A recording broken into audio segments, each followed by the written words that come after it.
Last class में हम लोग थे कि लास्ट क्लास में हम लोग देख रहे थे कि कैसे इंटरप्लेनिंग स्पेसिंग को हम लोग दिखा सकते हैं HKL के साथ। Interplanar spacing, right, interplanar spacing D of HKL, ठीक है। जिसमें मैंने तुम्हें बताया कि हम लोग जो नॉर्मली बुक्स वगैरह में देखते हैं, जो लोकल बुक्स जो उसमें या फिर जो आपको फर्स्ट इंस्टेंस पे क्लास वगैरह में पढ़ाया जाता है, वो बोल देते हैं कि A/H² plus K² plus L² का अंडर रूट। लेकिन वो किसके लिए बेटा? वो है हमारे सिंपल क्यूबिक के लिए, ठीक है। या हम अगर ऐसा सिस्टम लें जिसमें कल मैंने आपको बताया था कि कैसे हेक्सागोनल जो क्रिस्टल सिस्टम है उसके लिए कैसा होता है। So what I am trying to say कि अगर सोच लो, कभी कभी डायरेक्ट लिख दे रहे हैं हेक्सागोनल, हेक्सागोनल क्या है? Crystal system, crystal system. अब इस अगर हेक्सागोनल क्रिस्टल सिस्टम में HKL उसका क्या दिया हुआ है? मिलर इंडिसेस, मिलर इंडिसेस, ठीक है। अगर मिलर इंडिसेस दिया हुआ है तो और हेक्सागोनल सिस्टम बोलता क्या है भाई? A is equal to B but not equal to C, यही कहता है। और जबकि एंगल्स बताता है कि एंगल्स में alpha is equal to beta is equal to 90 degree and my gamma is equal to 120 degree, right. यही तो कहता है, यही तो कहता है हमारा क्रिस्टल सिस्टम, ठीक है। सो अगर हम इसके इंटरप्लैनर स्पेसिंग निकाले जो कि D of HKL होगा, वो क्या हो जाएगा? एक देखो इसमें सिमिलैरिटीज इसकी है, तो इसका मतलब H और K एक साइड रहेगा और तुम्हारा L एक साइड रहेगा। तो जो यहाँ पे पेरिटी आ जाएगी ये लिख दो 4/3। बहुत इजी है इसको याद करना, H² plus KL plus L² sir K² it will be K² divided by क्या हो जाएगा? डिवाइडेड बाई A² आ जाएगा यहाँ का, ठीक है, 2 का, प्लस जो तुम्हारा तीसरा है उसको अलग से कर दो, C², उसको अलग से कर दो। तो ये हो जाएगा तुम्हारा एक हेक्सागोनल क्रिस्टल सिस्टम का माप, ठीक है। अच्छा, अब कल मैंने तुम लोगों को बताया था कि कैसे अगर ये BCC हो या FCC हो या कैसे, वो आप लोग बेसिक सा नॉलेज है जो कि आप लोग जानते हो किस प्लेन को कौन सा प्लेन कहते हैं, किस प्लेन को कौन सा प्लेन कहते हैं। जैसे कि कल मैंने एक एग्जांपल दिया था कि अगर ये हाफ आ जाए, मतलब एक क्यूबॉइड, मैं इसको 3D स्ट्रक्चर नहीं बना रही हूँ, अगर मैं बोलूँ कि यहाँ पर भी बीच में एक प्लेन है तो इस प्लेन का जो HKL हो जाएगा वो क्या हो जाएगा? 022, ठीक है। इस प्लेन का क्या हो जाएगा? 022। तो ऐसे ही सारी चीजें बताई जा रही। अगर मैं ये वाला प्लेन लूँ, इसको मैं Y एक्सिस बोल दूँ, इसको मैं X एक्सिस बोल दूँ और इसको मैं Z एक्सिस बोल दूँ। अब इसका वैसे ही ड्रॉ कर लो, ठीक है।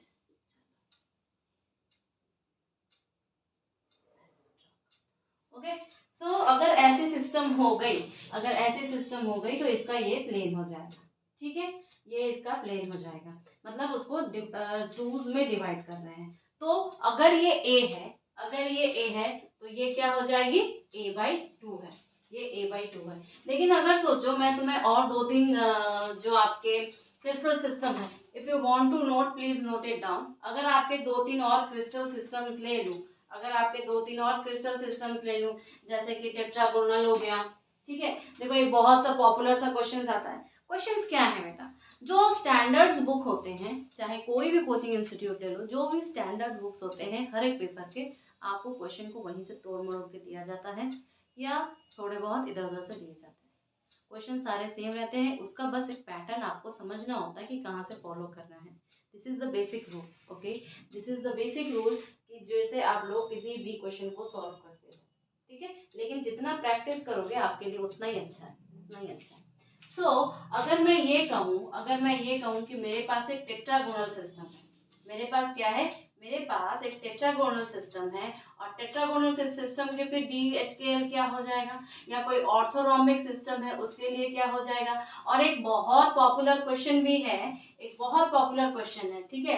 वो क्या कहता है कि हेक्सागोनल सिस्टम से टेट्रागोनल सिस्टम में एक क्रिस्टल चेंज हुआ है तो उसके D में क्या चेंजेस आएंगे? A में ये चेंजेस दिया हुआ है। तो दीज आर व्हाट? ये सारे A और D के रिलेशनशिप वाले ही तो हैं।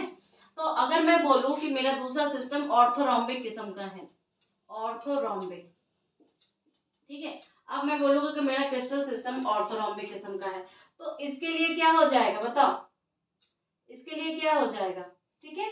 तो इसके लिए भी अलग से आएंगे हम लोग, और ऑर्थोनॉर्मिक के जो प्रॉपर्टीज है वो लगा दो। ऑर्थोनॉर्मिक की प्रॉपर्टीज लगा दो। तो ऑर्थोनॉर्मिक की प्रॉपर्टीज कल हम लोगों ने डिस्कस की थी। तो फाइनली हमारा क्या आ जाएगा, एक तो तुम्हारा क्यूबिक का आ जाएगा। क्यूबिक वाला जो आप लोग देखते रहते हो वो क्या था, a upon H square plus के स्क्वायर प्लस एल स्क्वायर का अंडर रूट लिख दो या 1/2 लिख दो, कुछ भी कर दो, ठीक है। एक ये हो जाता है क्यूबिक का। ऑर्थोनॉर्मिक का क्या हो जाएगा, अपॉन में आ जाएगा। तो h square plus a square k square plus b square plus l square by c square, ठीक है। और ये क्या हो जाएगा, ये टोटल अंडर रूट में आ जाएगा, लेकिन ये 1/बाई के अंडर रूट में आएगा, 1/बाई के अंडर रूट में आएगा। So these things are some of the notations. अब आ जाते हैं हम लोग बहुत ही इंपॉर्टेंट टाइप के। अच्छा, एच के एल सबको निकालना आता है, तो एच के एल में तो कोई प्रॉपर्टी प्रॉब्लम्स नहीं है आपको, राइट। लेकिन एक देखो कंफ्यूजन देता है, कभी क्या क्या देता है कि मिलर इंडिसेस तो बोल दे रहा है कि ये पॉइंट से पास कर रहा है, ठीक है। मिलर इंडिसेस बोल दे रहा है पॉइंट से पास कर रहा है, तो भाई मुझे फाइंड आउट करके बताओ कि उसके मिलर इंडिसेस क्या होंगे, उसके मिलर इंडिसेस क्या होंगे। तो anybody have to any question, कोई क्वेश्चन है तो पूछ लो अभी। दिस इज वेरी बेसिक, मैं कोई ऐसा मतलब ये नहीं कर रही हूँ। ये सारी चीजें ना आपको जैम के बच्चों को और गेट में कभी कभी पूछा है, गेट में ऐसे क्वेश्चंस आते हैं, ठीक है, गेट में ऐसे क्वेश्चंस आते हैं। लेकिन अगर सोचो मैं एक इंटरेस्टिंग सा वो बोल रही हूँ, not it is not interesting actually, ये कंसेप्ट बाद में आप लोग यूज करोगे। शायद एक क्वेश्चन नंबर जस्ट रिसेंट जो लास्ट हमारा CSIR का हुआ, मेरे वीडियोस में देख लोगे, हमारे वीडियोस में चैनल में आपके मौजूद होगा, क्वेश्चन नंबर 35 और I think it is question number 70, right, it is question number 70 और क्वेश्चन नंबर 35। ये दोनों जो क्वेश्चंस थे, ये दोनों क्वेश्चंस इस पर ही डिपेंडेंट थे जो कल मैंने आपको रो एम और रो एन पढ़ाया था, ठीक है। रो एन उसने बोला था कि एक रो एम, हाँ रो एम दिया हुआ था ग्राम पर सेंटीमीटर क्यूब में, किसका, KCl क्रिस्टल का, ठीक है। और हम जानते हैं KCl क्रिस्टल SCC का होता है, तो रो एन पूछा था। और रो एन क्या होता है बेटा, n बाई टेल मी, एक तो आप इक्विवेलेंट कर देते हो ना, Na रो m बाई किससे, Ma से, और इधर क्या लिखते हैं हम लोग, A लिखते हैं ना, A क्यूब लिखते हैं ना, जो वॉल्यूम्स है, और ये इधर है। तो फिर इक्वेट करके फिर हम लोग फाइनली आंसर निकालते। तो इसी बेस पर क्वेश्चन नंबर था, can't able to recognize that is which one, 70 या 35, मुझे बिल्कुल भी याद नहीं आ रहा था। तो उसमें ऑप्शंस में दिया था कि बढ़ेगा घटेगा क्या होगा, तो उस हिसाब से आई थिंक ऐसा था इसमें क्वेश्चन था, ठीक है। अब देखो अगर कभी ये दिया रहे क्वेश्चन में कि मिलर इंडिसेस जो है, क्वेश्चन अगर दिया रहे कि find Miller indices, find HKL, ये हमारा मिलर इंडिसेस है, ठीक है। अब फाइंड ये करना है जबकि जो इंटरसेक्ट हो रहा है, इंटरसेक्ट मतलब जो प्लेन है, द प्लेन इज इंटरसेक्ट कहाँ पर इंटरसेक्ट कर रही है, कुछ भी ले लो, इंटरसेक्ट कर रही है तो 3 3 4 5, ठीक है। ये तुम्हारा x हो गया, ये तुम्हारा y हो गया, ये तुम्हारा z हो गया, ठीक। अगर ये 3 4 5 पर हमारा क्या कर रही है बेटा, 3 4 5 पर सोच लो कि ये हमारे इंटरसेक्ट कर रही है, ठीक है। और ये क्या है, लैटिस को इंटरसेक्ट कर रही है इन तीनों पॉइंट्स पर, लैटिस को इंटरसेक्ट कर रही है इन तीनों पॉइंट्स पर। तो उसने पूछा है कि HKL निकालो, तो हम HKL का रूल जानते हैं कि एक तो उसके पैरामीटर्स होते हैं और नीचे क्या रेशियो में रहता है, मतलब मैं कह रही हूँ कि ये HKL जो हम लोग लेते हैं, हम बोलते हैं ये एक पैरामीटर होता है और नीचे उसी पैरामीटर को जब इंटरसेक्ट करते हैं, उसी तरह पैरामीटर रहता है, उसी का वो इंटरसेक्ट होता है, उसी तरह ये पैरामीटर रहता है और उसी का इंटरसेक्ट होता है, उसी का इंटरसेक्ट होता है।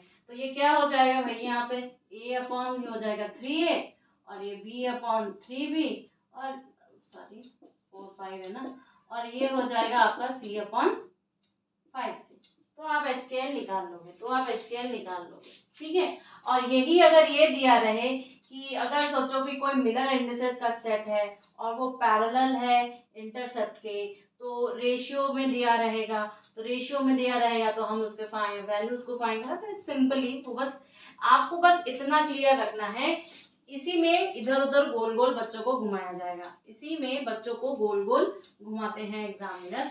और बिलीव मी, ये गेट का इन लोगों का फेवरेट क्वेश्चन रहता है। फेवरेट क्वेश्चन क्या क्वेश्चन रहता है कि कभी ऐसे क्वेश्चन को लिखा रहेगा कि इंटरसेप्ट बना रहा है, इतने पे बना रहा है, तो पैरेलल है तो ऐसे है, तो ऐसे पैरेलल है तो मुझे मिलर इंडिसेस निकालो, मिलर इंडिसेस दिया है तो इंटरसेप्ट निकालो। बस आपको सिर्फ इतना ये चीज याद रखनी है। नेक्स्ट आ जाओ, since we are just discussing about the important topics of CSR net, next आ जाते हैं हम लोग सबसे इम्पोर्टेंट टॉपिक जो कि आजकल बहुत फेवरेट बना हुआ है NTA का, डेंसिटी ऑफ स्टेट्स। और डेंसिटी स्टेट्स वो डायरेक्टली नहीं पूछते बेटा, वो पूछते हैं कि आपका जो स्पेसिफिक हीट है और डेंसिटी ऑफ स्टेट्स है, इसके बेस क्वेश्चन है। मैं बोल रही हूँ ना, ये 70 और 35 इन दोनों में से कोई एक क्वेश्चन था जो कि इन लोगों का इस डेंसिटी ऑफ स्टेट्स पे जस्ट प्रीवियस ईयर ही आया हुआ था, और आपको हमारे चैनल में देखने को मिल जाएगा। ये मैंने जो CSR का क्वेश्चन सॉल्व किया है ना, हमने उसमें किया है आपका। तो अभी आ जाओ, हम लोग 2 टॉपिक्स पे बात करेंगे।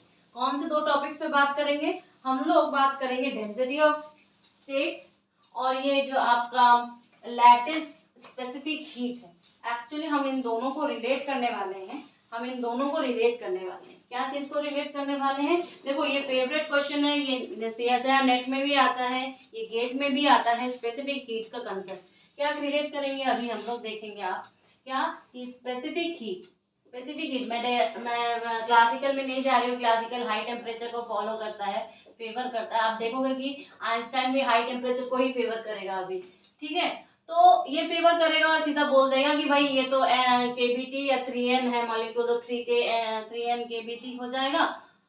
सो मैं इसको बोले, वो सीधा बोल देता है कि R Cp - Cv = R, जो हम लोग लेते थे वैसा इसका स्पेसिफिक हीट को बोल देगा 3R एक्चुअली, ठीक है। लेकिन मैं इसमें बात करूंगी एक आइंस्टाइन एंड डिबाइट। एक बोलेगा कि मैं हाई टेम्परेचर के फेवर में हूँ, these things are not right. मैं इसको प्रूव नहीं करूंगी, आप लोग 100 बार इसको ग्रेजुएशन से लेके पोस्ट ग्रेजुएशन प्रूव करते हो, तो I won't prove here, we have to save time, ठीक है। ये हाई टेम्परेचर को फेवर करेगा और ये किसको? लो टेम्परेचर को फेवर करेगा, ठीक है। ये हाई टेम्परेचर को फेवर करेगा, ये लो टेम्परेचर को फेवर करेगा। ये कहेगा कि मैं जो ऑप्टिक फोनॉन्स होते हैं, ऑप्टिक फोनॉन्स इसको फेवर करूंगा, जबकि ये कहेगा कि मैं एकॉस्टिक फोनॉन्स को फेवर करूंगा। अब ये एकॉस्टिक और ये क्या है? देखो, सबसे फेवरेट जो डिस्पर्शन कर्व पढ़ते हो जब हम लोग वाइब्रेशंस कराते हैं क्रिस्टल लैटिस का, तो क्या पढ़ते हो? ब्रिलियन जोन तक, फर्स्ट ब्रिलियन जोन तक π/a और माइनस π/a, यही तो आप करते हो, ठीक है। और यहाँ पे उसकी फ्रीक्वेंसी को डालते हो और बोलते हो कि ये भी एक ऐसा कर्व था, ये भी एक ऐसा कर्व था। तो ये क्या था? आपका एकॉस्टिक ब्रांच और ये आपकी क्या थी? Optical branch. ये ब्रांच देखो, तुम इसमें क्लियरली देख सकते हो कि इसमें फ्लैट रीजन है और ये फ्रीक्वेंसी डिस्पर्शन, जो फ्रीक्वेंसी का वेरिएशन है वो कम कर रहा है। So it less in frequency dispersion, और ये क्या है? लार्ज इन फ्रीक्वेंसी डिस्पर्शन, ठीक है। ये फ्रीक्वेंसी डिस्पर्शन को लार्ज कर रहा है, तो मैं इसी को रिलेट करूंगी किससे? डेंसिटी ऑफ स्टेट्स से, ठीक है। डेंसिटी ऑफ स्टेट्स से रिलेट करूंगी। डेंसिटी ऑफ स्टेट्स मतलब d ऑफ ओमेगा, ठीक है। डेंसिटी ऑफ स्टेट से रिलेट करने के बाद बेटा मैं आपको बता दूंगी कि कैसे CV एंड जो वेरिएशन है, ठीक है, कैसे CV का वेरिएशन कर रहा है, वेरिएशन कर रहा है, क्योंकि ये आपका फेवरेट क्वेश्चन पूछ चुका है लास्ट ईयर ही इसमें 70 और 35। आप बोलोगे कि मैम बार बार 70 और 35 बोल रही है, बट इट्स ओके। 70 और 35 क्वेश्चन जो आपके इंपॉर्टेंट थे, मुझे जो इंपॉर्टेंट लगा, मुझे जो, बाकी तो सुपर कंडक्टर के क्वेश्चन थे ऐसे, कुछ स्ट्रक्चर फैक्टर के, आई थिंक स्ट्रक्चर फैक्टर का क्वेश्चन था, बट ये जो 70 और 35 क्वेश्चन है ये बहुत ही बेसिक से उठ के निकला है और ये बहुत ईजी है। जब आप डेंसिटी वाला सॉल्व देखोगे मेरे यूट्यूब में, हमने सॉल्व किया है, एक वीडियो बना रखा है उसका, तो आपको पता चलेगा how much it is easy. So let's start, let us, पहले तो मैं आपको ये बता दूं कि डेंसिटी ऑफ स्टेट्स होता क्या है बेटा। पहले हम ये आपको बताएंगे कि डेंसिटी ऑफ स्टेट्स होता क्या है, फिर मैं बताऊंगी कि ये डेंसिटी ऑफ स्टेट्स जो है कैसे डिवाई और आइंस्टाइन ने इस स्पेसिफिक हीट के बारे में क्या कहा, आइंस्टाइन और डिवाई ने स्पेसिफिक हीट के बारे में क्या कहा। सो आई एम रबिंग दिस, आप लोगों ने इसको नोट कर लिया, राइट। सो अब देखो, अब क्या है कि अगर मैं ये बोलूं, सीधा सिंपल सा एक फंडा है, density of states, density of states. Density of states मतलब क्या है, अगर मैं इसको डी ओमेगा से शो करूं, डी ओमेगा से शो करूं, ओमेगा क्या है भाई, फ्रीक्वेंसी। अब ये एंगुलर फ्रीक्वेंसी है, ठीक है, तो तुम फ्रीक्वेंसी ले लो, जैसे तुम्हारे फोनॉन्स जो है वाइब्रेट कर रहे हैं। अब ये फोनॉन्स देखो दो तरह के वाइब्रेशन करेंगे, अब यहीं पे बता दे रही हूँ मैं कि फोनॉन्स जो वाइब्रेट करेंगे, फोनॉन्स वाइब्रेट, ठीक है, ये जो फोनॉन्स वाइब्रेट करेंगे, ये क्या कह रहा है, एक कह रहा है कि मैं इंडिपेंडेंटली वाइब्रेट कर रहा हूँ। कौन इंडिपेंडेंटली वाइब्रेट कर रहा है, कौन इंडिपेंडेंटली वाइब्रेट कर रहा है हर वक्त, आइंस्टाइन कर रहा है, आइंस्टाइन कर रहा है। जबकि डिवाई कहेगा भाई कि मैं लो पर एक दूसरे के रिलेट करके करके वाइब्रेट करूंगा, लो पर एक दूसरे से रिलेट करके वाइब्रेट करूंगा, ठीक है। तो इसको छोड़ो, मैं क्या कहूंगी कि डी ओमेगा क्या हो जाएगा, डी ओमेगा बोलेगा number of modes, number of modes, ठीक है, नंबर ऑफ मोड्स क्या वाइब्रेट करेंगे, नंबर ऑफ मोड्स जो हमारे फोनॉन्स वाइब्रेट कराएंगे यूनिट फ्रीक्वेंसी पर, यूनिट फ्रीक्वेंसी पर, ठीक है, नंबर ऑफ मोड्स जो कि वाइब्रेट कर रहे हैं यूनिट फ्रीक्वेंसी। और क्लासिकल देखो, क्लासिकल आइंस्टाइन ने भले ही, आइंस्टाइन ने जब हम लोग सॉल्व कर रहे थे तो आइंस्टाइन ने भले ही ये कह दिया हो कि मैंने क्वांटम फेनोमेना लाया कि हर एक ऑक्सीलेटर है वाइब्रेशन कर रहा है, वो एक दूसरे के इंडिपेंडेंट है, हम लोग एनर्जी जो लेंगे केवीटी नहीं लेंगे एक सिंगल का, हम लोग क्या लेंगे, एच कट ओमेगा ई लेंगे। आइंस्टाइन ने कहा था इसलिए ओमेगा ई है, अगर ये डी वाई कह देता तो एच कट ओमेगा डी बन जाता, ठीक है, याद रखना ये सारी चीज़ें। और ये क्या थी उसकी वो जो लिमिट होती है फंडामेंटल, आप बता दोगे कि फंडामेंटल ओमेगा ई पर ऑक्सीलेट करना, ये सारी चीजें थी। लेकिन अगर मैं ये कहूँ कि आइंस्टाइन और इसने जो बोला था, क्लासिकल थ्योरी वालों ने जो बोला था, इन दोनों ने यही बोला था कि लिख कम रही हूँ, बात बोल ज्यादा रही हूँ, इन दोनों ने बोला क्या था, क्लासिकल प्लस आइंस्टाइन, आइंस्टाइन इन दोनों ने बोला था कि जो फ्रीक्वेंसी ऑफ वाइब्रेशंस है, फ्रीक्वेंसी ऑफ वाइब्रेशंस है, ठीक है, वो कैसे हैं, वो है तुम्हारे, एक तो आइंस्टाइन ने फ्रीक्वेंसी ऑफ वाइब्रेशन बोला था, ठीक है, ये कैसे हैं, ये बोलेंगे कि इंडिपेंडेंट है, इंडिपेंडेंट एक दूसरे से है, ठीक है, इंडिपेंडेंट एक दूसरे से है। जबकि जो और फिर बोल दिया था कि टोटल नंबर ऑफ मोड्स जो है वो n है, ठीक है, टोटल नंबर ऑफ मोड्स उन्होंने बोला था एक सिंगल के लिए 3, अगर एक के लिए 3 है तो n के लिए 3n हो जाएगा, एक के लिए 3 है तो n के लिए 3n हो जाएगा, ठीक है। अब डेंसिटी ऑफ स्टेट्स कहती है बेटा कि ये जो है नंबर ऑफ मोड्स पर unit frequency, number of modes पर यूनिट फ्रीक्वेंसी। लेकिन ड्रूडे क्या कहते हैं, ड्रूडे कहते हैं कि जो लो टेम्परेचर जब ये जो मोड्स है ये जो लो टेम्परेचर पर एक्टिव होंगे, ड्रूडे कहते हैं कि जो आपके जो मोड्स हैं, जो फोनॉन्स हैं, वही तो वाइब्रेशंस कर रहे हैं, तो आपके जो ये फोनॉन्स हैं जो कि ये फ्रीक्वेंसी मोड्स पर एक्टिव हैं, वो कहाँ पर एक्टिव होंगे, वो लो टेम्परेचर पर होंगे, लो टेम्परेचर पे फोनॉन्स एक्टिव होंगे, इसको हम डायरेक्टली ये भी कहते हैं कि एक्टिव होंगे।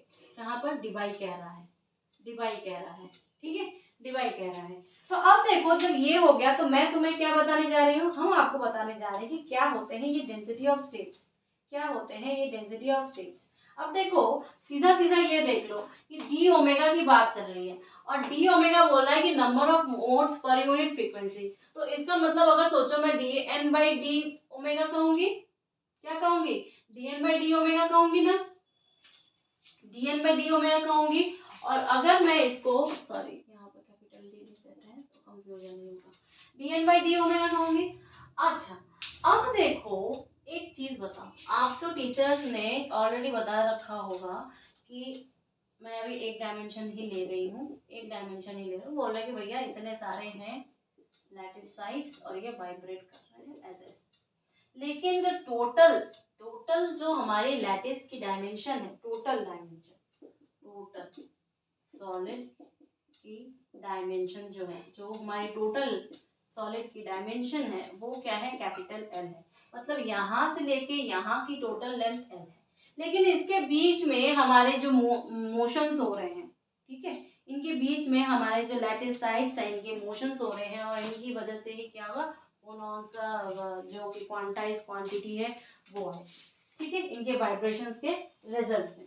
जब इनके वाइब्रेशंस के रिजल्ट में आएगा तो हम इस d n by d omega को क्या लिख सकते हैं, d n by d omega को मैं लिख सकती हूँ d n by d k into d k by d omega, लिख सकती हूँ ना, लिख सकती हूँ।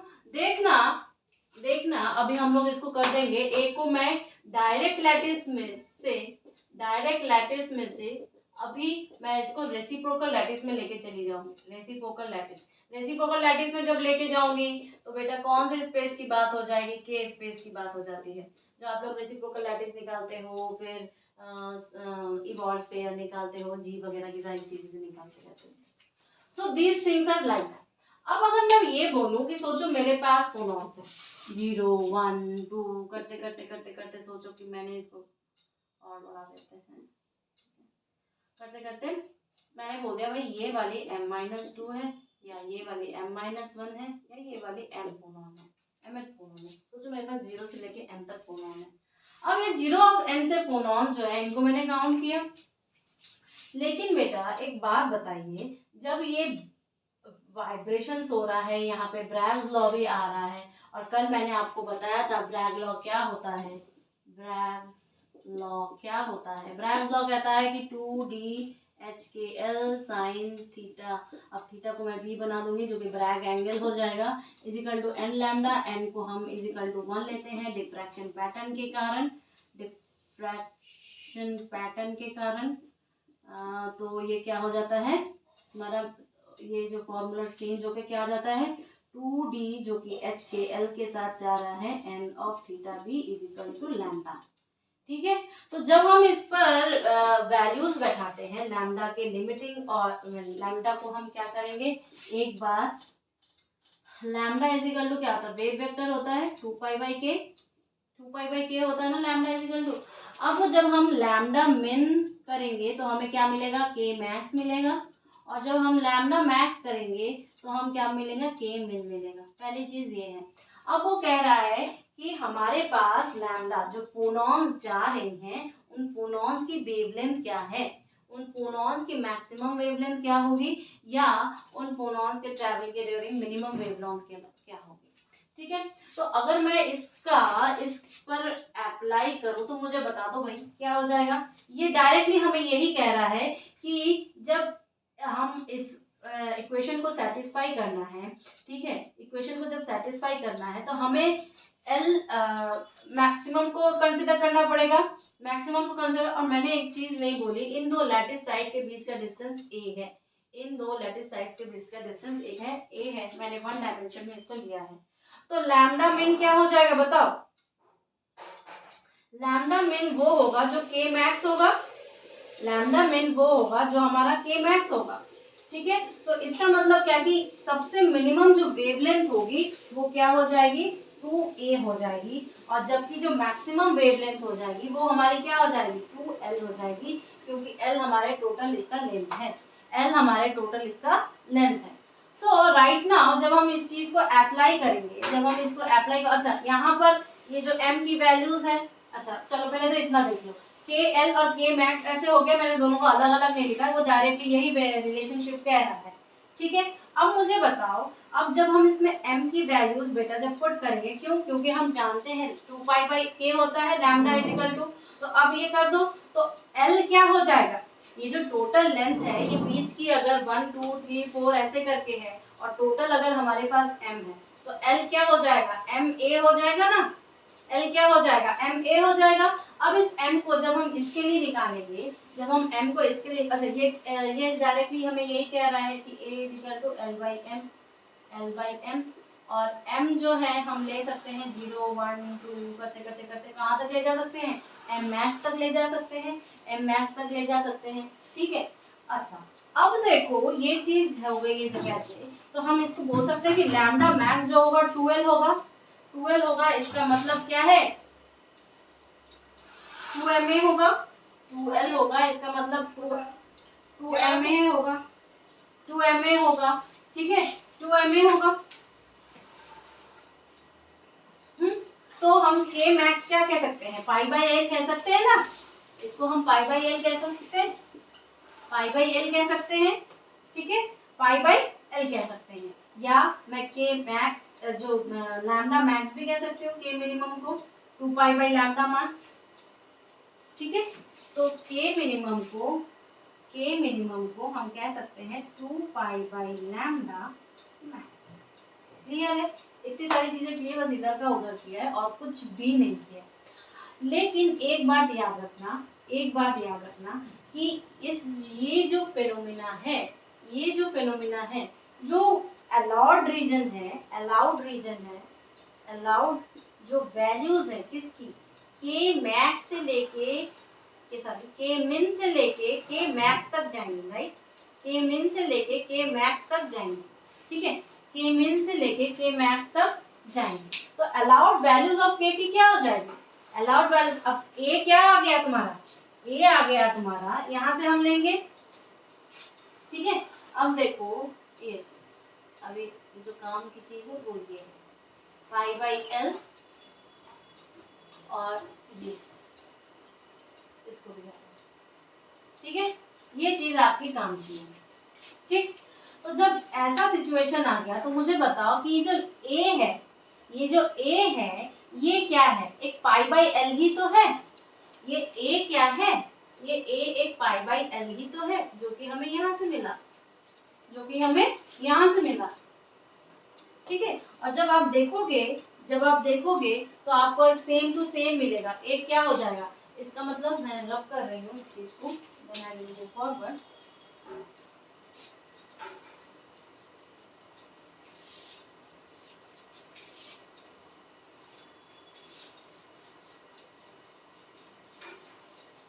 अगर मैं बात करूं, किसकी बात करूं, अगर मैं बात करूं कि हमारे पास अलाउड वैल्यूज ऑफ के की क्या हो जाएगी, अलाउड वैल्यूज ऑफ के, तो क्या हो जाएगा, पाई बाई एल से छोटा शुरू करेगा, ठीक है, फिर 2 पाई बाई एल से जाएगा, फिर 3 पाई बाई एल से जाएगा, ठीक है, करते करते करते करते करते कहाँ तक जाएगा, जो मैक्सिमम के की वैल्यू है m पाई बाई एल तक जाएगा, जाएगा कि नहीं, ठीक है। तो अगर आप देखोगे तो सबके बीच का डिस्टेंस आपको पाई बाई एल ही मिलेगा।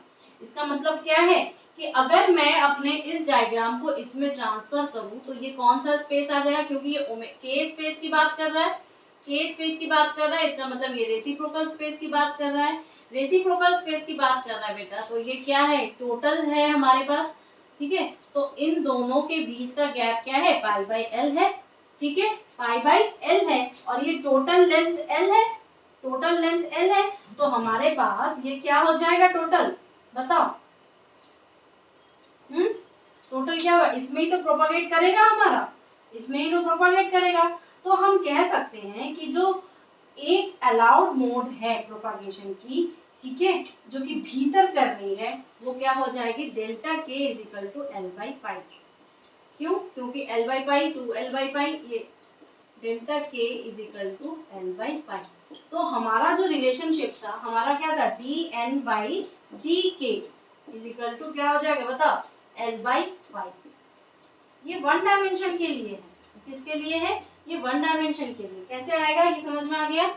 कैसे आया ये समझ में आ गया? हम लोग के स्पेस की बात कर रहे हैं, हम लोग वन डायमेंशन की अभी बात कर रहे हैं, लेकिन जब भी आप इसको टू डायमेंशन में ले जाओगे तो कुछ भी ऐसा वैसा कुछ नहीं होगा। बस इसमें उसमें लीनियरिटी के एल की कंसीडर किए थे, टू डायमेंशन में एरिया को कंसीडर करेंगे, और थ्री डायमेंशन में हम किसको कंसीडर करेंगे? थ्री डायमेंशन में हम वॉल्यूम को कंसीडर करेंगे।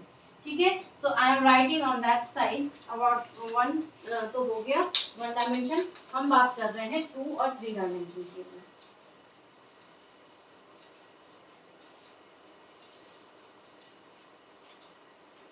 टू डायमेंशन की बात करें अगर तो क्या हो जाएगा? ये 2D की बात करें तो 2D में हम किसको कंसीडर करेंगे? 2D में हम कंसीडर करेंगे बेटा, 2D में हम एरिया को कंसीडर करेंगे। सो एरिया क्या हो जाएगा? A हो जाएगा।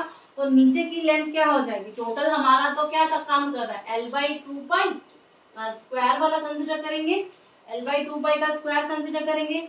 K आ रहा है साथ में, इसलिए K आ जाएगा। ठीक है, तो ये K कैसे आएगा? K स्क्वायर के टर्म में आएगा। अगर 3 की D की बात करें तो L/2 क्यूब इंटू के क्यूब में आ जाएगा। ठीक है, के क्यूब में आ जाएगा। लेकिन ये के क्यूब कैसे आएगा? अच्छा, ये पाई याद रखना, जो टू डायमेंशन में जो सर्कल बनेगा उसकी रेडियस क्या हो जाती है? के हो जाती है, उसकी रेडियस के हो जाती है। थ्री डायमेंशन में बात कर रहे हैं, थ्री डायमेंशन में के क्यूब आएगा, लेकिन कैसे आएगा? 4π/3 4π/3 क्या होगा? वॉल्यूम 4π/3 आर क्यूब, तो के क्यूब हो जाएगा। ये हो जाएगा तुम्हारे 3D की बात। तो ये जो है 1D 2D ओके 3D की बात, लेकिन ये किसकी है? ये n की बात चल रही है। ये किसकी बात चल? ओके हाँ ठीक है, इज दिस ओके? तो हम लोग 1D की बात कर रहे हैं, हम लोग 2D की बात कर रहे हैं बेटा, ऐसे इसको निकालते हैं। ठीक है, लेकिन अगर यही आ जाओ तुम आइंस्टाइन में और डिवाई में आ जाओ, तो आइंस्टाइन और डिवाई क्या कह रहा है? आइंस्टाइन और डिवाई कह रहा है कि कैसे हम निकालेंगे इस डी ओमेगा को। आइंस्टाइन कह रहा है हम कैसे निकालेंगे इस डी ओमेगा को। क्यों? क्योंकि आइंस्टाइन को करना क्या है? आइंस्टाइन को निकालना है स्पेसिफिक हीट। आइंस्टाइन को क्या निकालना है? Specific heat. और ये स्पेसिफिक हीट वो निकालेगा कैसे? ये स्पेसिफिक हीट निकालेगा कैसे? वो निकालेगा सिंपल सा एक लॉजिक से। क्या लॉजिक लगाएगा बताओ? ये सिंपल लॉजिक ये लगाएगा कि d omega is equal to d n by d omega. लेकिन हमारे पास क्या है? डी एन बाई डी के, जो कि हम इससे निकाल सकते हैं, और साथ में मैं डी को डी ओमेगा से कर दूं, साथ में मैं डी ओमेगा को डी ओमेगा से कर दूं। ठीक है, सो इससे मेरा ये वैल्यू निकल जाएगा। अब देखो उसने ऐसा ही किया। उसने क्या बोला कि अगर मुझे एवरेज एनर्जी निकालनी है, सोचो मुझे इंटरनल एनर्जी निकालनी है। इंटरनल एनर्जी में क्वेश्चन आज का मुझे याद नहीं आ रहा है। इंटरनल एनर्जी निकालनी है, तो ये इंटरनल एनर्जी क्या निकाले? अगर डिवाइड कर रहा है, डिवाइड बोल रहा है कि मेरे पास 0 से लेके ओमेगा डी तक वेरिएशन हो रहा है, 0 से लेके ओमेगा डी तक वेरिएशन हो रहा है। अब जब ओमेगा डी क्या है, उस पर लिमिट लगा रहा है, मैक्सिमम बता रहा है, तो ये क्या हो जाएगा? ये उसकी एनर्जी हो जाएगी, जो कि टोटल सॉलिड की एवरेज एनर्जी है। ठीक है, और वो 3 डायमेंशन में है, इसलिए 3 से कर दो। तो इसमें क्या आ जाएगा? अब ये चीज क्या कर देगी?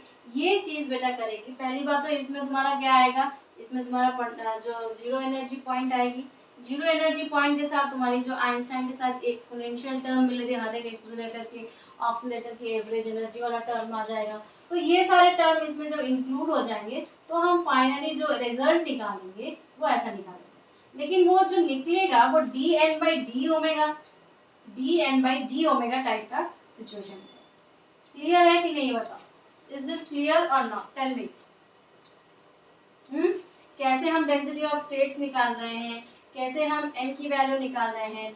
अच्छा, अब मुझे तुमको बताने की I don't think there is any need कि यहाँ से हम डी एन बाई डी के कैसे निकालेंगे। जैसे सेकेंड डायमेंशन में जो 2k हो जाएगा, 2k हो जाएगा, डी के बाई अगर D k by d omega हो जाएगी ना। तो बेटा ऐसे ही निकलता है आपका। अगर मैं ये कहूँ कि मैं डिवाई से निकालना, आइंस्टाइन से निकालना चाहती हूँ, तो आइंस्टाइन से सीधी क्या निकलेगा? आइंस्टाइन से सीधी निकलेगा कि एक तो मेरे खुद का ऑक्सीलेटर का होगा प्लस मेरा जो एवरेज है, और जो मेरा एवरेज है वो क्या होगा e टू द पावर तुम्हारा h cut omega D upon के बी टी, ठीक है। और नीचे क्या आ जाएगा बताओ, नीचे आ जाएगा तुम्हारा जो एक्सपोनेंशियल टर्म है एवरेज के लिए निकाल रहे हो h cut omega D by के बी टी -1, ये दोनों का सम आएगा, ठीक है। इन दोनों का सम आएगा, एक बोलेगा 0 एक बोलेगा ऐसा।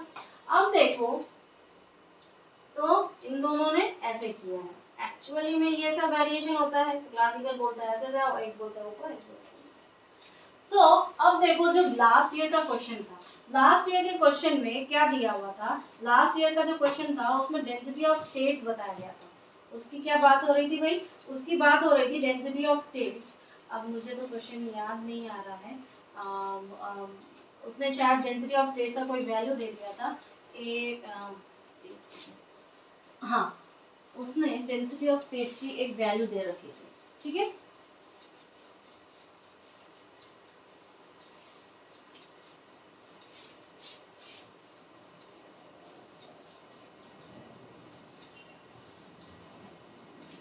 देखो उस क्वेश्चन में उसने क्या दे रखा था, उस क्वेश्चन में उसने दे रखा था कि डेंसिटी ऑफ स्टेट्स की वैल्यू, ठीक है। डेंसिटी ऑफ स्टेट्स की जो डी ओमेगा है, उसने बोला कि a b g of omega है,